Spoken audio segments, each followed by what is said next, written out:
Assalamualaikum warahmatullahi wabarakatuh. Perkenalkan, nama saya Agung Aldiansa, RA3 Prodi Manajemen Fakultas Ekonomi dan Bisnis Universitas Primagraha. Baik, di sini saya akan menjelaskan mengenai materi bisnis internasional. Bisnis internasional merupakan bisnis yang kegiatannya melewati batas-batas negara. Definisi ini tidak hanya termasuk perdagangan internasional dan pemanufakturan di luar negeri, tetapi juga industri jasa yang berkembang di bidang-bidang seperti transportasi, pariwisata, perbankan, periklanan, konstruksi, perdagangan eceran, perdagangan besar, dan komunikasi massa. Pemasaran internasional merupakan kegiatan suatu perusahaan dapat terlibat dalam transaksi bisnis dengan negara lain, perusahaan lain, ataupun masyarakat umum di luar negeri. Transaksi bisnis internasional ini pada umumnya merupakan upaya untuk memasarkan hasil produksi di luar negeri. Tahapan-tahapan dalam memasuki bisnis internasional. 1. Ekspor insidentil. Yang kedua, ekspor aktif. Yang ketiga, ekspor lisensi. Yang keempat, ekspor franchising. Yang kelima, pemasaran di luar negeri. Yang keenam, produksi dan pemasaran di luar negeri. Hambatan-hambatan dalam memasuki bisnis internasional. 1. Perbedaan mata uang antar negara. Yang kedua, kualitas sumber daya yang rendah. Yang ketiga, pembayaran antar negara sulit dan risikonya besar. Keempat, adanya kebijaksanaan impor dari suatu negara. Kelima, terjadinya perang. Keenam, adanya organisasi ekonomi regional. Peluang bisnis internasional di Indonesia. 1. Memiliki peluang ekspor yang lebih baik mengingat kekayaan sumber daya alam dan berlimpahnya tenaga kerja yang dimiliki. Yang kedua, konsumen Indonesia yang memiliki banyak keanekaragaman dari segi kultur dapat dijadikan peluang bisnis yang bagus. Indonesia. Yang ketiga, Indonesia belum terlalu banyak mempunyai produk yang mampu bersaing di pasar internasional. Bisnis internasional yang masuk ke Indonesia. Ada beberapa contoh di sini. Yang pertama itu Dunkin Donuts, yang kedua ada Lepis Giant, yang ketiga McD, yang keempat KFC, yang kelima Starbucks. Tantangan bisnis internasional. 1. Kurangnya kapasitas nasional. Yang kedua, lemahnya infrastruktur fisik. Yang ketiga, kurang kondusifnya kondisi sosial, politik, hukum. Yang keempat, rendahnya investasi asing. Yang kelima, biaya ekonomi tinggi. Yang keenam, tenaga kerja yang kurang kompetitif. Yang kesemuanya menjadikan produk-produk Indonesia kurang kompetitif di pasar internasional. Kebijakan perdagangan internasional.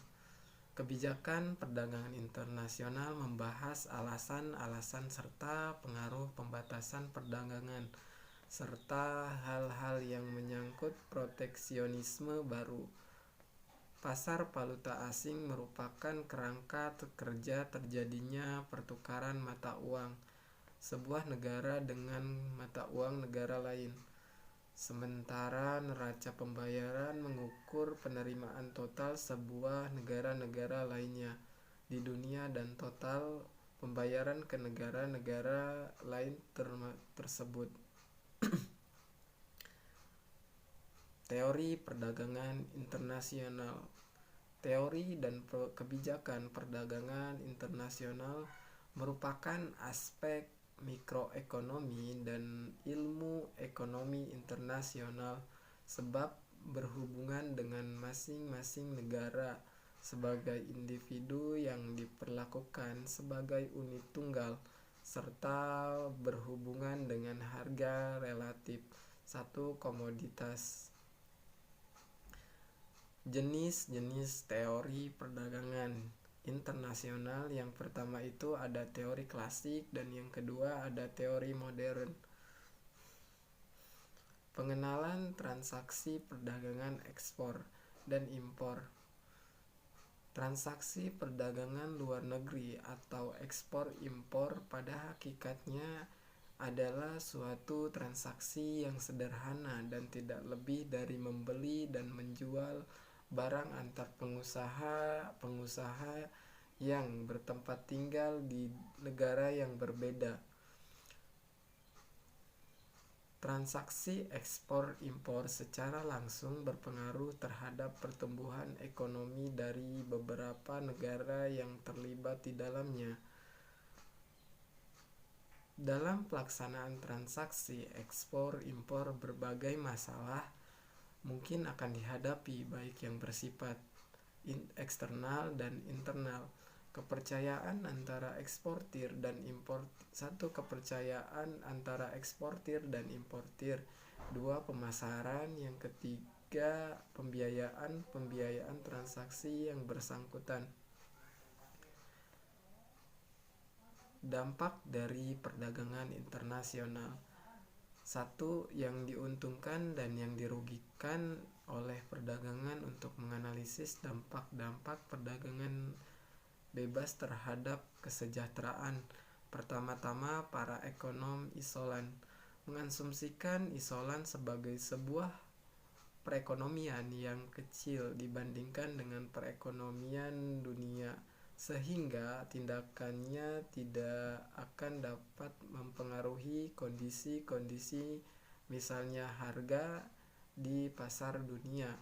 2. Keuntungan dan kerugian bagi negara pengekspor saat itu harga domestik lebih murah daripada harga dunia. Yang ketiga, keuntungan dan kerugian bagi negara pengimpor. Andaikan harga domestik sebelum adanya perdagangan ternyata lebih tinggi daripada harga yang berlaku di pasar dunia. Kesimpulan, bisnis internasional adalah bisnis yang kegiatannya melewati batas-batas negara. Perdagangan internasional, international trade, merupakan transaksi antar negara. Itu biasanya dilakukan cara tradisional, yaitu dengan cara ekspor dan impor. Dengan adanya transaksi ekspor dan impor tersebut, maka timbul neraca perdagangan antar negara, balance of trade. Sedangkan pemasaran internasional, yang merupakan keadaan suatu perusahaan dapat terlibat dalam suatu transaksi bisnis dengan negara lain, perusahaan lain ataupun masyarakat umum di luar negeri.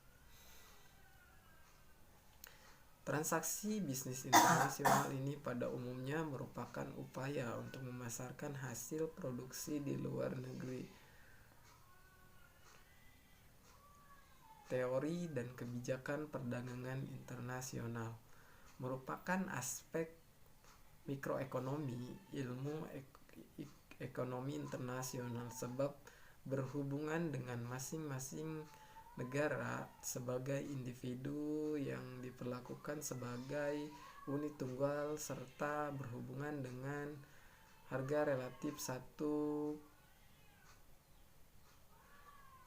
Baik, mungkin cukup sekian dari pembahasan saya, kurang lebihnya mohon maaf. Wabillahi taufiq walhidayah. Wassalamualaikum warahmatullahi wabarakatuh.